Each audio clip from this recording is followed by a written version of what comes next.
नमस्कार दोस्तों, आपका स्वागत है अपने YouTube channel P for portfolio में। आज हम बात करने वाले हैं दीपक नाइट्राइट के बारे में। इसके पूरे फंडामेंटल एनालिसिस को देखेंगे और क्या बात करेंगे कि क्या ये वर्थ बाइंग है, इसमें इन्वेस्टमेंट करना चाहिए या नहीं, अगर करना चाहिए तो कौन से लेवल्स और टारगेट्स के बारे में भी बात करेंगे। लेकिन उससे पहले अगर आपने चैनल को सब्सक्राइब नहीं किया है तो प्लीज सब्सक्राइब कीजिए और रेगुलर अपडेट्स पाने के लिए नोटिफिकेशन बेल को प्रेस कीजिए और साथ ही साथ हमारे टेलीग्राम चैनल को भी ज्वाइन कीजिए, जिसकी लिंक डिस्क्रिप्शन बॉक्स में दी गई है। तो चलिए बात करते हैं दीपक नाइट्राइट के बारे में।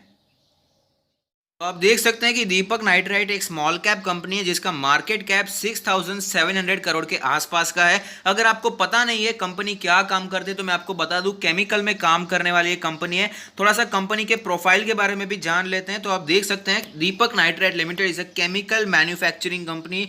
ये बीसीसी यानी कि बल्क केमिकल्स एंड कमोडिटीज में काम करने वाली कंपनी है। साथ ही साथ फाइन एंड स्पेशलिटी केमिकल्स में भी काम करती है और साथ ही साथ FWA यानी कि फ्लोरोसेंट व्हाइटनिंग एजेंट में भी काम करने वाली कंपनी है। तो कंपनी के बारे में जान लिया, थोड़ा स्टॉक के बारे में भी जान लेते हैं। तो आप देख सकते हैं करंट मार्केट प्राइस है 475 रुपीज, जो कि आज हमें 3.66% हमें नीचे दिखा है। अगर बात करें रिटर्न्स के प्रोफाइल के बारे में तो जरा देख लेते हैं 1 वीक में इसके कैसे रिटर्न्स रहे हैं। तो आप देख सकते हैं 1 वीक के जो रिटर्न्स दिखाई दे रहे हैं वो है 0.29% नेगेटिव, यानी कि कह सकते हैं फ्लैट दिखाई दिया है। 1 मंथ की बात करें तो भी हमें फ्लैट रिटर्न ही दिखाई देते हैं, 1% के नेगेटिव रिटर्न्स हैं। 1 ईयर के बारे में बात करें तो धमाकेदार रिटर्न्स हैं, 63% के पॉजिटिव रिटर्न्स दिखाई दे रहे हैं। 5 ईयर के बारे में बात करें तो 694% के पॉजिटिव रिटर्न है। तो आप देख सकते हैं पैसे को किया है ऑलमोस्ट 8 गुना, यानी कि आप देख सकते हैं 5 साल में धमाकेदार रिटर्न्स, मल्टीबैगर रिटर्न्स स्टॉक ने हमें बना कर दिए हैं।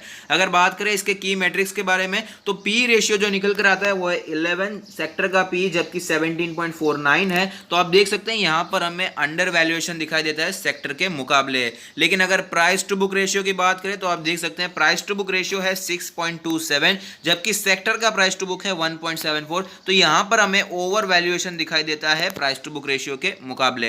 अब बात कर लेते हैं कंपनी के फाइनेंशियल ट्रेंड के बारे में। तो आप देख सकते हैं कंपनी का फाइनेंशियल ट्रेंड ऊपर जाता हुआ नजर आ रहा है। 2017 में जो रेवेन्यू थी वो थी 1.45 थाउजेंड करोड़, जो कि बढ़कर 4.26 थाउजेंड करोड़ हो गई है 2020 में। और हमें प्रॉफिट में तो बहुत ही बड़ा जंप देखने को मिला है। प्रॉफिट 2017 में 0.09 थाउजेंड करोड़ थी, जो कि बढ़कर 0.61 थाउजेंड करोड़ हो गई है 4 सालों में। तो आप देख सकते हैं बम्पर रिटर्न्स इसने हमें बना कर दिए हैं और साथ ही साथ फाइनेंशियल ट्रेंड भी ऊपर जाता हुआ नजर आ रहा है। तो अब चलिए देख लेते हैं इसके फाइनेंशियल स्टेटमेंट्स हमें क्या बताना चाहते हैं।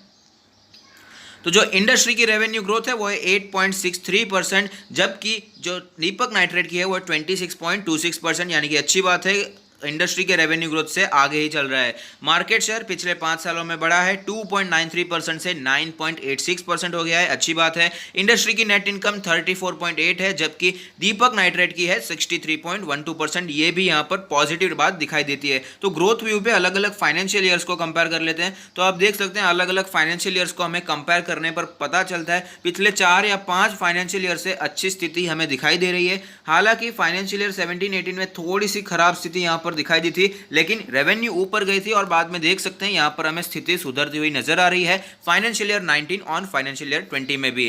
बैलेंस शीट पे देख लेते हैं कितना डेब्ट है, उसके बारे में भी जानना बहुत ही जरूरी है। तो आप देख सकते हैं फाइनेंशियल ईयर 19 में नॉन करंट लायबिलिटीज जो निकल कर आता है उसमें भी जो टोटल लॉन्ग टर्म डेब्ट है काफी ज्यादा दिखाई दे रहा है। 869 करोड़ का टोटल लॉन्ग टर्म डेब्ट दिखाई देता है, जो कि चिंता का विषय हो सकता है। अब चलिए देख लेते हैं शेयर होल्डिंग पैटर्न इसका क्या बताना चाहता है। तो आप देख सकते हैं प्रमोटर्स के पास है 45.69% का स्टेक, म्यूचुअल फंड के पास है 15.25% का स्टेक, DII के पास है 16.18% का स्टेक, FII के पास है तकरीबन 11% का स्टेक और अदर पार्टीज यानी कि हमारे आप जैसे लोगों के पास है 27.16% का स्टेक। तो हमने ओवरऑल फंडामेंटल एनालिसिस किया, हमें पता चलता है कि जो वैल्यूएशन है PE के बेसिस पे हमें ज़्यादा नीचे दिखाई दे रहा है, लेकिन प्राइस टू बुक रेशियो के मुकाबले काफ़ी ज़्यादा महंगा दिखाई दे रहा था सेक्टर के मुकाबले। तो हम कह सकते हैं ना ही ज्यादा अंडर वैल्यूड है ना ही ज्यादा ओवर वैल्यूड है, या फिर हम कह सकते हैं सेक्टर से थोड़े ही ओवर वैल्यूएशन पे चल रहा है, क्योंकि हमने देखा स्टॉक काफी अच्छा है, कंपनी बहुत ही अच्छा परफॉर्म करती हुई नजर आ रही है। पिछले 5 सालों में हमने फाइनेंशियल ट्रेंड देखा कितना ऊपर जाता हुआ नजर आ रहा है, रेवेन्यू ऊपर जा रही है, प्रॉफिट्स में भी हमें अच्छी खासी ग्रोथ देखने को मिल रही है, जो कि एक अच्छी बात है। साथ ही साथ अलग अलग फाइनेंशियल ईयर्स को भी हमने कंपेयर किया, वहां पर भी हम देख सकते हैं अच्छी सिचुएशन बनी हुई है, पॉजिटिव सिचुएशन बनी हुई है। मार्केट शेयर पिछले 5 सालों में बढ़ा है, हालांकि बैलेंस शीट पे थोड़ा सा डेप्ट है, लेकिन कंपनी को ग्रो करने के लिए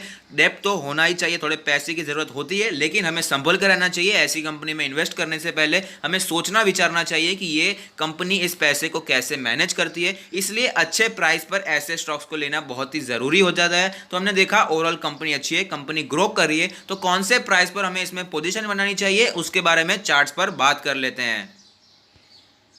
देख सकते हैं कि हम लोग चार्ट्स पर आ चुके हैं, जहां पर हमें पता चलता है कि मार्केट क्रैश से पहले स्टॉक 550 के आसपास ट्रेड कर रहा था, लेकिन उसके बाद अच्छी खासी गिरावट हमें देखने को मिली और आप देख सकते हैं 310 320 के आसपास स्टॉक ने सपोर्ट लिया और अपने ऑल टाइम हाई के आसपास पहुंच गया था और नया ऑल टाइम हाई बनाया था 550 के ऊपर के लेवल पर। लेकिन आप देख सकते हैं उसके बाद फिर से हमें प्रॉफिट बुकिंग देखने को मिली और स्टॉक धीरे धीरे नीचे आता हुआ दिखाई दे रहा है। करंट सिचुएशन के बारे में बात करें तो आप देख सकते हैं 100 डेज के ईएमए के आसपास स्टॉक ने फिलहाल ही सपोर्ट लिया था और हमें वापस तेजी देखने को मिली थी, लेकिन वो तेजी भी यहां पर गायब होती हुई दिखाई दे रही है और स्टॉक वापस नीचे आता हुआ दिखाई दे रहा है। अगर बात करें अपने 200 डेज के ईएमए के बारे में, फिलहाल अपने 200 डेज के ईएमए से स्टॉक ऊपर ही ट्रेड करता हुआ दिखाई दे रहा है। इंडिकेटर्स के बारे में बात कर लेते हैं। मनी फ्लो इंडेक्स का जो नंबर निकल कर आता है वो है 46.2। आप देख सकते हैं ओवरऑल काफी समय से मनी फ्लो इंडेक्स का नीचे आता हुआ दिखाई दे रहा है, तो आप देख सकते हैं मनी फ्लो इंडेक्स का नंबर नीचे आ रहा है तो वीकनेस को ही दर्शा रहा है। अगर बात करें आरएसआई के बारे में तो आरएसआई का नंबर है 43.6। आप देख सकते हैं कि आरएसआई का भी नंबर हाल ही में बहुत काफ़ी तेज़ी से नीचे आता हुआ दिखाई दे रहा है, जो कि वीकनेस को साफ साफ डेमोन्स्ट्रेट करता है।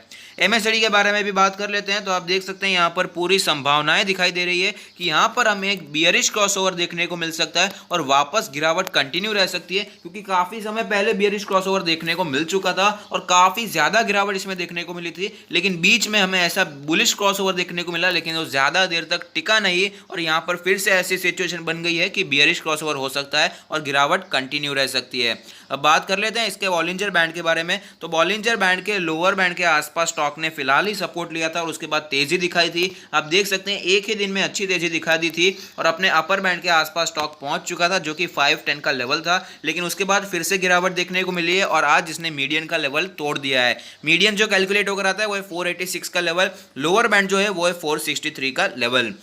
अब बात कर लेते हैं इसके पिवट पॉइंट्स के बारे में। तो आप देख सकते हैं जो पिवट लेवल कैलकुलेट होकर आता है वो है 511 का लेवल। यहीं पर स्टॉक ने अभी फिलहाल ही रेजिस्टेंस लिया था और स्टॉक वहां से नीचे आता हुआ दिखाई दे रहा है। अगर सबसे ज़्यादा हमें तेज़ी देखने को मिलती है तो जो पहला रेजिस्टेंस होगा वो होगा 511 का लेवल। अगर उससे भी ज़्यादा तेज़ी देखने को मिलती भी है तो 550 का लेवल इसके लिए सबसे बड़ा रेजिस्टेंस बन सकता है, क्योंकि उसी के आसपास अपना ऑल टाइम हाई बनाने के बाद स्टॉक में हमें गिरावट देखने को मिली थी और साथ ही साथ पिवट रेजिस्टेंस भी 554 का बनकर आता है। नीचे के लेवल्स के बारे में बात कर लेते हैं, क्योंकि स्टॉक फिलहाल गिर रहा है तो कहां पर सपोर्ट ले सकता है उसके बारे में बात कर लेते हैं। तो आप देख सकते हैं यहां पर 455 का लेवल निकल कर आ रहा है, जो कि इसके लिए सबसे बड़ा पिवट सपोर्ट बनेगा शॉर्ट टर्म के लिए, क्योंकि स्टॉक ने पहले भी उसी लेवल के आसपास सपोर्ट लिया था। अगर ये लेवल टूटता भी है तो 411 का सपोर्ट हमें यहां पर दिखाई दे सकता है, जो कि 200 डेज के बिल्कुल ही नजदीक है। अब बात कर लेते हैं इसमें ऑल टाइम चार्ट के बारे में, जहां पर एक कैंडल 1 मंथ को रिप्रेजेंट करेगी, जिससे हमें पता चलेगा कैसी मूवमेंट वहां पर बनती हुई नजर आ रही है। तो आप देख सकते हैं हम लोग ऑल टाइम चार्ट पर आ चुके हैं, जहां पर हमें पता चलता है स्टॉक ने हमें जोरदार मूवमेंट बना कर दी है। मल्टी बैगर स्टॉक रहा है, मल्टी बैगर रिटर्न से स्टॉक ने बना कर दिए हैं। कभी भी ज्यादा डीप करेक्शन देखने को नहीं मिला है। कभी भी डीप करेक्शन होता भी है तो ये अपने 20 मंथ्स की ईएमए जो कि है येलो लाइन, वहां पर हमें फिर से सपोर्ट लेता हुआ नजर आता है और स्टॉक ऊपर जाता है। आप देख सकते हैं मार्केट में जब क्रैश देखने को मिला था तभी उसी लेवल के आसपास स्टॉक ने सपोर्ट लिया और वापस तेजी भी दिखाई दी। तो जो अभी लेवल कैलकुलेट होकर आता है वो है 360 के आसपास का लेवल। अब बात कर लेते हैं इसमें पोजीशंस के बारे में।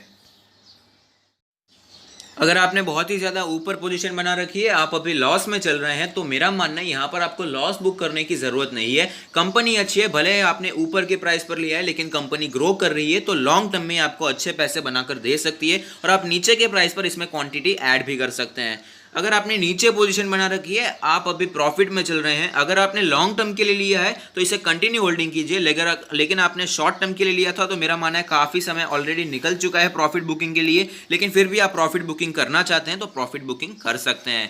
अगर बात करें फ्रेश बाय के बारे में, तो जो एक्टिव इन्वेस्टर हैं, जो है एग्रेसिव इन्वेस्टर, उनके लिए मैं एक लेवल बताना चाहूँगा जो है 450 के आसपास का लेवल, क्योंकि हमने देखा 100 डेज का ईएमए इसी के आसपास बनकर आता है और साथ ही साथ इसी के आसपास स्टॉक ने पहले भी सपोर्ट लिया था और वापस तेज़ी देखने को मिली थी।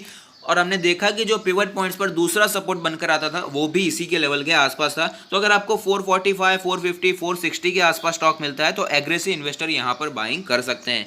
अगर बात करें कंजर्वेटिव इन्वेस्टर के बारे में, पेशेंट इन्वेस्टर के बारे में, तो जो वैल्यू बाय करना चाहते हैं उनके लिए मेरा मानना है 200 डेज के ईएमए के आसपास का वेट करना चाहिए, क्योंकि हमने देखा है कि जो पिवट पॉइंट पर दूसरा सपोर्ट था वो भी इसी लेवल के आसपास था। और साथ ही साथ हमने देखा स्टॉक में जब भी गिरावट देखने को मिलती है तो अपने 20 मंथ्स के ईएमए को अप्रोच करता है। जो 360 का लेवल अभी बनकर आता था वो लेवल आए या ना आए, लेकिन अगर आपको ये 380, 400 के आसपास स्टॉक मिलता है, 415 के आसपास स्टॉक आपको मिलता है, तो इस लेवल पर आप लॉन्ग टर्म इन्वेस्टर जो वैल्यू बाय करना चाहते हैं, पेशेंट इन्वेस्टर हैं, वो इस लेवल का वेट कर सकते हैं। तो लेवल्स तो मैंने आपको बता दिए हैं, लेकिन कौन से लेवल्स पर लेना ये तो आपका डिसीजन है। लेकिन अगर आपको ये वीडियो पसंद आया है तो लाइक कीजिए, शेयर कीजिए, कमेंट कीजिए, सब्सक्राइब कीजिए और मुझे मोटिवेट कीजिए। Thank you, stay happy, happy investing.